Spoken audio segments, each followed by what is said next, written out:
Moçada, um aniversário para jogarmos os Jogos da Realeza. Roda a vinheta.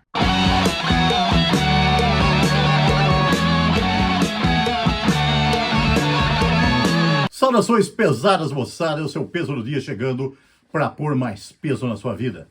E antes de continuarmos, como eu sempre faço, né, que essa introduçãozinha aqui é a mesma de sempre, já está até me cansando, mas eu não consegui bolar outra. Antes de continuarmos, peço a você que ainda não se inscreveu, que o faça, vai lá, né, para o nosso canal reptílico aqui, continuar se arrastando devagarinho, beleza? Moçada, hoje o Clube dos 45 vai vestir de novo os trajes da nobreza, da realeza. Hoje, neste dia 30 de junho de 2025, são 45 anos desta coisa maravilhosa que aparece aí, ó. The Game, de Sua Majestade Queen. Grande Queen, que chegava aqui abrindo os anos 80 em grande estilo. Então, mais um daqueles plays fantásticos que abrem, né, a grande década de 80 aí, de maneira sensacional. O Queen, nessa época aqui, estava com tudo, tá? Era uma das maiores bandas do mundo. Então chegava aqui, como disse lá na resenha recente lá do disco de 1980 do Rolling Stones, que eles estavam surfando no sucesso da década de 70, o Queen também, tá? O Queen chegava aqui em 1980 surfando no grande sucesso que tinha obtido, né, na década de 70, e chegou com esse grande play aqui, que mostra a banda em excelente forma, né, bem no seu estágio máximo mesmo de desenvolvimento. E você pega uma banda, uma grande banda, uma super banda, que estava aí como uma das maiores do mundo, você tem esse play, né, que não podia dar errado, não podia ser diferente, um dos maiores plays da história também, abrindo aqui a década de 80 de maneira brilhante. Então, moçada, umas curiosidades que cercam até esse play, olha só. A principal delas, o Queen, durante muitos anos, olha, veja só, tem uma curtinha aí, né, nas nossas curtinhas, tem uma que saiu aí que fala o seguinte, que daquele ditado que fala assim, não cuspa pra cima, que pode cair na sua cara. Né? Você não deve cuspir pra cima, que pode cair na sua cara. Isso aí se aplica a essa situação do Queen. Por quê? Porque durante muito tempo, durante os anos 70, o Queen foi contra os sintetizadores. Então existia aquele negócio, né, moçada? Os sintetizadores que surgiram lá no final da década de 60 foram muito bem aceitos pelas bandas progressivas. Mas pelas bandas hard rock, heavy metal, essas aí, era uma coisa que havia um preconceito muito grande. Embora alguma outra até usasse nos anos 70, né? Que nem, por exemplo, o grande LP Rising do Rainbow começa, né? A primeira música já começa com um sintetizador. Mas o sintetizador, por muito tempo, até os anos 80, foi tido como uma coisa meio maldita nas bandas de rock mais agressivo. Né? E o Queen era um daqueles que eram avessos aos sintetizadores. Né? Aversos aos sintetizadores. Então eles colocavam lá, inclusive nos seus discos, que aquele disco não tinha sintetizadores. E acontece que esse disco de 1980 tem sintetizadores. Então o Queen aí aderiu, né? Largou daquele preconceito bobo que eles tinham, porque é assim, né, moçada? O sintetizador, se bem usado, ele contribui bastante, sim, no rock pesado. Fica legal, tá? E o Queen soube bem usar, né? O danado ele falava tão mal, mas quando caiu na mão deles, eles souberam muito bem usar aqui os sintetizadores e ficou um negócio bem legal. E depois eles continuaram usando, né, depois desse disco aqui. Mas então isso aí quebrou um tabu bastante grande dessa banda maravilhosa que falava que não gostava de sintetizadores, mas aqui passou a usar e o fez muito bem. Então, moçada, a formação da banda. A formação é aquela que o Queen sempre teve, né? Os 4 cavaleiros ali do Queen, que nunca se modificaram. O Freddie Mercury nos vocais, e aqui também no piano, né? Que ele também tocava o piano nas músicas da banda. O grande Brian May nas guitarras. O Roger Taylor na bateria. E o John Deacon no baixo, que se vocês se lembram, se vocês se lembrarem, né? Para quem não assistiu, vai dar lá no canal, dá uma olhada lá.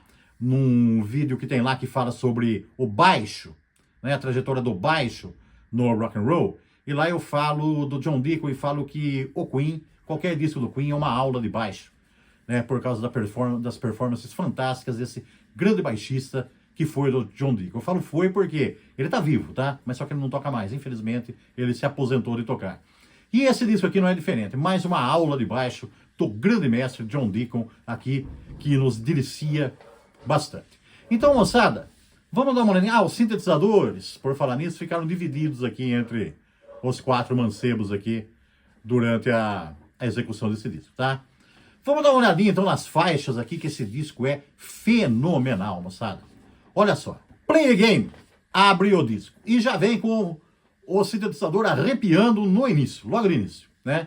É uma música que começa meio lenta, depois ela pega um pouco mais de velocidade e ela tem tudo aquilo que o Queen sempre ofereceu, né? Aquele jogo de vozes, né? Que a banda sempre gostou de fazer, aquela guitarra com um timbre incrível, aquela aula de baixo, uma grande música essa aqui, que foi um dos singles desse disco aqui. Esse disco aqui teve 4 singles, e essa aqui foi uma delas. Play the Game, então, abre esse disco aqui de maneira magistral, já arrebentando com tudo. Seguindo, Dragon Attack, uma música aqui do Brian May que ele arrebentou, tá? Uma música bem pesada, um hardão pesado, né? Tem aquele andamento pesado, a guitarra é bem pesada também, o baixo é uma maravilha, tem uns vocais bem agressivos, assim, insinuantes. Tem uma parte aqui que a base fica sendo feita só pelo baixo, com a bateria atrás, assim, sim, então é aquele negócio muito legal para depois entrar o resto, né? O vocal, a guitarra. Uma grande música que chega a lembrar um pouquinho Stormbringer do Deep Purple, tá? Assim, não é exatamente igual, mas chega a lembrar um pouquinho Stormbringer do Deep Purple aqui, que é outra grande música. Essa aqui também, o Queen, realmente o disco começou bem e continuou ficando cada vez melhor. Seguindo essa aqui, tanto é verdade que, ó, seguindo essa aqui vem a grande Another One Bites the Dust. Esta aqui, moçada, aqui é, olha, uma música do John Deacon aqui, que reza a lenda que surgiu no meio de uma briga deles lá, que eles estavam discutindo, aí ele pegou o baixo, começou a tocar, aí a turma, e acabou a discussão, eles desenvolveram a música, mas ficou maravilhosa. Olha, se foi assim mesmo, eu não sei, mas é uma música incrível. É um outro single do disco que nem era pra ser, tá? Mas sabe quem que incentivou o Queen a lançar essa música aqui como single? Michael Jackson. Michael Jackson gostou tanto dessa música aqui, viu nela um potencial comercial bastante grande e incentivou os rapazes a lançarem como single, e deu muito certo. E essa música aqui é maravilhosa. O baixo é o carro-chefe, tá? Mas tem muito mais, tá? Tem aí a guitarra maravilhosa, a bateria, o sintetizador, os vocais, né? Uma letra muito legal também, o vocal bastante incisivo ali do Freddie Mercury. A guitarra tem até uns toquinhos mais ou menos assim, meio caído para um timbre meio new wave, mas não é um problema, não, ficou muito legal. É uma música assim, vamos dizer, né, bastante abrangente, né, em termos de gêneros, essas coisas aqui, mas é impressionante. É um negócio impressionante, uma música impressionante mesmo de você ouvir, cativante, não tem como passar despercebida. Need Your Loving Tonight. Essa aqui, um grande rock and roll, tá? Assim, um pouco mais agitada até, um pouco mais rápida aí, um grande tema, um outro grande tema, muito gostosa de ouvir, fantástica também.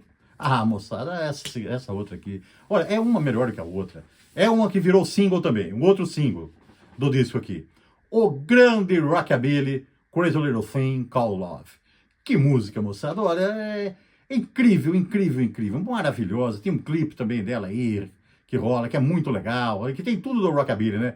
Aqueles cabelos com brilhantina, as jaquetas de couro, tem uma motocicleta, é tudo muito legal, só parece lá os anos 50, é um negócio, olha, que música fantástica também. Essa aí do Freddie Mercury, e consta que ele não estava dando muito valor para essa música no começo, mas depois a coisa cresceu muito, virou um single de muito sucesso, também uma música maravilhosa desse maravilhoso disco, dessa maravilhosa banda. Seguindo, Rocket, Private Jive. Um daqueles rockões, né? Bem no estilo do Queen. Com a curiosidade que aqui o Roger Taylor faz os vocais. A música ele compôs e ele faz os vocais dessa música aqui. E ele foi muito bem. Uma música muito legal também, que mantém o pique muito na alta aqui desse disco. A próxima, Don't Try Suicide. Essa aqui é uma daquelas, sabe, legais aqui, assim, que ela traz várias músicas dentro desta música, né? Varia bastante, e cada variação com suas peculiaridades, mas todas elas muito legais, tá? Uma outra grande faixa, e para variar também, outro showzaço, outra aula do baixo do John Deacon aqui, só para manter o registro, tá? Continuando. Sail Away, Sweet Sister. Sail Away, Sweet Sister. Moçada, essa aqui é uma semi-balada, tá? Mais lenta no começo, pega um pouco mais de velocidade depois, tá? Uma música maravilhosa, com um arraso também, vamos dizer assim, da seção de cordas, né? Guitarra e baixo aqui fazem um show à parte, sensacional. A próxima aqui, ó, Coming Soon. Coming Soon é meio que um cruzamento, assim, entre o rock and roll e as big bands, aquelas big bands lá dos anos 30, 40, aquela coisa lá, né? É um arrasa quarteirão, parece uma locomotiva desembestada que sai da frente, tá? Muito legal. E fechando uma das mais belas músicas do Queen, e se é uma das mais belas músicas do Queen, é uma das mais belas músicas da história do rock clássico, né? Save Me, a outra que virou single, uma música maravilhosa, é meio balada, um pouco, meio pau, tá? Ela varia bastante, ela tem tudo que o Queen sempre ofereceu de melhor, uma música maravilhosa que depois sempre fez parte dos shows da banda, nunca mais saiu, né, do setlist da banda. Uma das mais, volto a dizer, uma das mais belas músicas do Queen e de todo o rock clássico. Música maravilhosa, essa Save Me fechando esse grande disco, um disco incrível desta banda incrível. O Queen sempre foi fantástico, fez coisas fantásticas. Pena que, né, por problemas que a gente já sabe, que nem vou entrar no termo aqui, a banda acabou prematuramente, poderia ter durado pelo menos mais uns 10, 15 anos aí, que teria feito coisas maravilhosas também, né, sempre fez, mas de qualquer forma o legado ficou. Esse aqui é mais um, moçada, um disco incrível, mais um daqueles, olha, a década de 80 tinha que ser muito boa mesmo, porque vocês têm visto aqui os discos que a gente tem comentado aqui, um melhor que o outro. E digo uma coisa para vocês, este dia 30 de junho é mais um daqueles que eu acho que devia ser feriado, tá? O feriado roqueiro, porque além deste grande disco do Queen, também no mesmo 1980 saiu também um disco maravilhoso nesse mesmo dia do Crocus, o Metal Rendezvous, que também está com vídeo no canal aqui para ser conferido. E além disso, para nós aqui, né, eu e a minha filha produtora aqui, é um dia muito especial também, porque também é o aniversário da minha esposa e da mãe aqui da nossa produtora. Então tem tudo isso. 2 discos maravilhosos e mais esse aniversário aqui em casa para nós comemorarmos. Então um dia muito especial, tá? Assim como é especial também essa sonzeira maravilhosa desse disco aqui do Queen, que quem conhece sabe bem o que eu tô falando, quem não conhece, corre atrás porque é grande. Mantenham-se pesados e até a próxima. Yeah.